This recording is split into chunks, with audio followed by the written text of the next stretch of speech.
And now, it's time for another Dice Tower review with Ryan Metzler.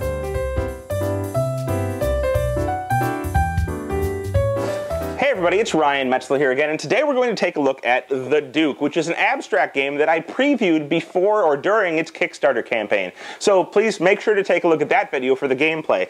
But we're going to open this box up, and we're going to take a look inside at what the final components look like after the production from Catalyst Game, and it's been a long time in production, so we'll see what they came up with. I'll talk a little bit about some inclusions they made in the game, some extra things, and then we'll come back here and I'll give you my final opinion on The Duke. So here you can see the components for The Duke. Now I'm not going to cover the gameplay of this game because I already did a preview video of it. And you can go and watch that. Just Google Ryan Metzler The Duke preview or look for it on the Dice Tower and you'll be able to find it. But it covers the gameplay of the game. This is going to look at the components and the references they've included in the final production quality. And at the end I'll give you my opinion, which wasn't in that preview video. So, as you can see here, they've included some really nice reference sheets. This one shows you all of the different types of moves you can do in the game, freezing opponents' pieces in places or defending your own pieces, how to move and slide jump, and all kinds of different things that you can do within the game. On the opposite side, it has a description of all of the different terrains and how they affect the game. So mountains that you can't move through, or fortresses, which can protect you from being attacked from afar, and flags, which are used for alternate game type plays, so there's different scenarios you can use. They've also included a new tile called the Dragon, which is kind of its own little variant, which allows you to put this tile on the game board at the beginning of the game, and it will move on its own, attacking whatever happens to be close to it. So if you end up close to this tile, it will attack and then move around the board appropriately. And you can also enrage it by going and pushing it a little bit and trying to get it to attack your opponent. So an interesting little variant there. They've also included these sticker sheets, which allow you to customize your own little wooden tiles in order to make your own units. So you can go ahead and stick these on here, and they will make you a new unit that you can use in your own games that no one else will have. And hopefully there's somewhere to share these online so people who come up with particularly good units can go ahead and do that. Another thing to note right now is that these tiles are made of wood. They're very nice, very thick wooden tiles with well printed, or I don't know how that's put on there, but the iconography is very easy to see on them. I think they're very sturdy and they feel really great in your hands, so that's nice there. But with these customized sticker sheets, they've also put out some new enhanced abilities. You have things like Summon, which when it's on a character, allows that character to be pulled back to the starting area next to the Duke to help prevent his capture, hopefully, because if your Duke gets captured, you lose the game. Or Divination, where you can pull 3 tiles from your bag, and you can go ahead and keep one of those tiles, putting it next to the person with Divination, and the other 2 can go back in your bag, or they can get sacrificed if you decide you don't want them anymore. Or things like Escape, where you can kill one of your own tiles next to the person with Escape. It comes off of the board, and you can take that person and put him back in the starting area. So if he needs to get out, you can use his Escape ability to move him back to the start.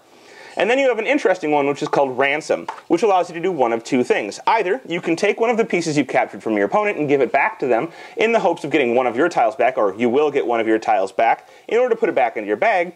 Or, if you want, when you use the Escape ability, instead of killing one of your own pieces from the board, you may go ahead and return one of your captured pieces to your opponent, and they'll put it back in their bag. So there are 2 different ways to use that, but both of them involve somewhat of a trade in order to get a piece back or to prevent a piece from having to die in order to use an ability. So that's those. In addition to that, we can see that we have, of course, the board. Now it's a very plain board. It's a grid of squares, but it's printed front and back with all of the names of the backers that pledged at certain levels on the back. Very well printed, very functional, nice and solid. I think it'll be very good, or it is very good, I should say, for playing on. So you have your grid here. You'll play the game out on it. And the components for the game are very nice. The bags that they've included are, well, they're very brightly colored. They're nice enough. They certainly serve the function, and they're easy to reach into, to shuffle your pieces around in, and to pull the pieces out in order to play the game. So that is the summary of the components. Why don't we go back, and I'll give you my final opinion on the Duke as a whole. Well, there you have it. That is the new components for the Duke, which will be out in stores in July, and there's actually going to be a tournament at Gen Con for the game that you can go and you can get your own unique tile if you're a participant in that tournament in order to use with your copy of the Duke. So there's an interesting aspect there. Now, this is a game that I've been waiting for a while. As many of you may know, myself and my frequent gaming partner and girlfriend Andrea are big fans of 2-player abstracts, so it was no surprise that we really enjoyed this game. As a matter of fact, I've actually kept my prototype copy of the game between the Kickstarter campaign and now so that we had it in our collection and it was available to play. Although the components weren't the greatest quality for the prototype, we were waiting for this edition to be delivered so that we could, keep playing the game in the meantime. And now that the game finally has been delivered, and with such great production quality from Catalyst Games, it's definitely going to have a permanent spot in our collection. The game is very chess-like, very abstract, but has even more potential options in terms of moves. Each tile is two-sided, and when you use them, they flip and their abilities change. And there's that aspect of remembering what each tile does on each side, and positioning them, using them so that when they're flipped to the other side after they move, they're still useful and not in danger.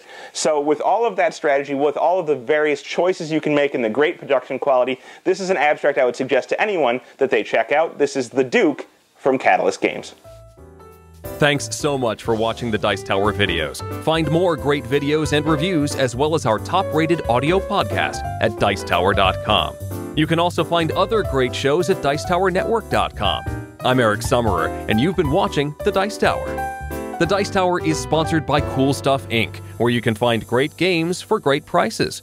Cool stuff in stock. Check them out at CoolStuffInc.com.